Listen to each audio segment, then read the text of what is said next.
Friends, welcome back to my channel. आज हम पढ़ने वाले हैं एल.एम. सिंघवी समिति।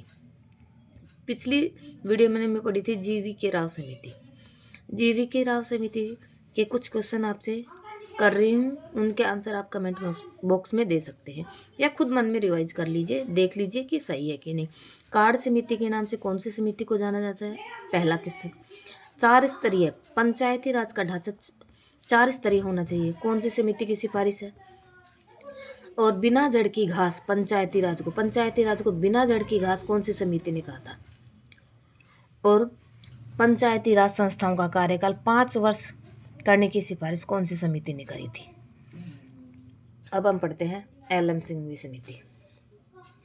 राजीव गांधी के समय ग्रामीण विकास मंत्रालय के द्वारा 1986 में लोकतंत्र तथा विकास के लिए पंचायती राज संस्थाओं के पुनरुद्धार हेतु लक्ष्मी मल सिंघवी की अध्यक्षता में गठित की गई थी, जिसे पुनरुद्धार समिति भी कहा जाता है। कौन सी समिति? एल.एम. सिंघवी को पंचायती राज पुनरुद्धार समिति भी कहा जाता है। इसका गठन 1986 में राजीव गांधी सरकार के समय ग्रामीण विकास मंत्रालय के द्वारा पंचायती एल.एम. सिंघवी समिति की स्थापना 1986 में गठन, और इनको पंचायती राज पुनरुद्धार समिति भी कहा जाता है। अब इसकी सिफारिशें देखते हैं।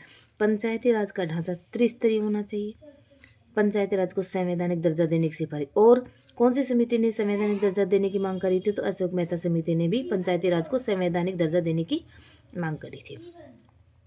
न्याय पंचायतों के गठन का सुझाव दिया था, ग्राम सभा को महत्व देने की सिफारिश की तथा ग्राम सभा को प्रत्यक्ष लोकतंत्र की मूर्ति कहा। ग्राम सभा को प्रत्यक्ष लोकतंत्र की मूर्ति कौन सी समिति ने कहा था? तो एल.एम. सिंघवी समिति ने। राज्य वित्त आयोग की स्थापना की सिफारिश किसने करी थी? एल.एम. सिंघवी समिति ने। पंचायती राज मामलों को हल करने के लिए अधिकरण बनाने की सिफारिश की। राजनीतिक दलों को इनके चुनाव से अलग रखा जाए तथा नियमित, स्वतंत्र तथा निष्पक्ष चुनाव कराने की सिफारिश की। पंचायती राज संस्थाओं को करारोपण का अधिकार देने की बात कही। महिलाओं को आरक्षण दिए जाने की भी सिफारिश की थी। अब देखते हैं इसमें स्मरणीय तथ्य क्या क्या। लक्ष्मीमल सिंघवी जोधपुर के प्रसिद्ध कानूनविद थे, और लक्ष्मीमल सिंघवी समिति की सिफारिश पर पंचायती राज संस्थाओं को संवैधानिक दर्जा 1973 में 73वें संविधान संशोधन 1992 73वां संविधान संशोधन 1992 के द्वारा जो कि लागू कब हुआ था? 24 अप्रैल 1993 को लागू हुआ था। सिंघवी ने सर्वप्रथम लोकपाल शब्द का सर्वप्रथम प्रयोग किसने किया था? एल.एम. सिंघवी ने किया था। प्रवासी भारतीय दिवस मनाए जाने की सिफारिश अटल बिहारी वाजपेयी सरकार के समय सिंघवी समिति ने की थी। तो एक तो प्रवासी भारतीय दिवस मनाए जाने की सिफारिश सिंघवी समिति ने करी थी, और लोकपाल शब्द का सर्वप्रथम प्रयोग किया था, और इसी के संवैधानिक बनाए जाने की सिफारिश के आधार पर 24 अप्रैल 1993 को संवैधानिक दर्जा दिया गया 73वां संविधान संशोधन 1992 के द्वारा। प्रथम प्रवासी भारतीय दिवस 7 से 9 जनवरी 2003 को नई दिल्ली में, तथा 15वां प्रवासी दिवस 21 से 23 जनवरी 2019 वाराणसी में, तथा 16वां प्रवासी दिवस डिजिटल रूप से मनाया गया 2021 में। 2003 से 15 तक तो प्रतिवर्ष मनाया गया ये, और 2015 के बाद द्विवार्षिक मनाया जाता है। अब देखते हैं कि विभिन्न राज्यों में पंचायती राज संस्थाओं का ढांचा किस किस प्रकार का है। एक स्तरीय कहाँ पे? केरल, त्रिपुरा, मणिपुर और सिक्किम में। एक स्तरीय ढांचा कहाँ पे है? केरल, त्रिपुरा, मणिपुर, सिक्किम में। द्विस्तरीय असम, उड़ीसा, मध्य प्रदेश, कर्नाटक, हरियाणा में द्विस्तरीय पंचायती राज है।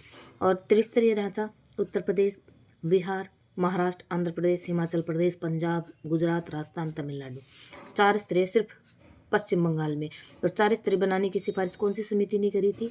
तो जी.वी. के राव समिति ने पंचायती राज को 4 स्तरीय बनाने की मांग की थी। एल.एम. सिंघवी समिति की सिफारिश को लागू करने हेतु राजीव गांधी सरकार के द्वारा 64वां संविधान संशोधन तथा 65वां संविधान संशोधन 64वां संविधान संशोधन ग्रामीण शासन से संबंधित, और 65वां संविधान संशोधन नगरीय शासन विधेयक 1989 में लाया गया। ये विधेयक लोकसभा से पारित हो गए, लेकिन राज्यसभा से पारित नहीं हुए, अतः रद्द हो गए। पंचायती राज व नगरीय शासन को संवैधानिक दर्जा दिलाने का प्रयास राजीव गांधी ने किया, लेकिन असफल रहे। अगले वीडियो में हम पढ़ेंगे पी केथुंगन समिति, और इसमें कुछ इसके एल.एम. सिंघवी समिति के क्वेश्चन पूछे जाएंगे। तो आप ज़रूर से ध्यान देकर वीडियो को देखिएगा, और वीडियो देखने के लिए आपका बहुत बहुत धन्यवाद।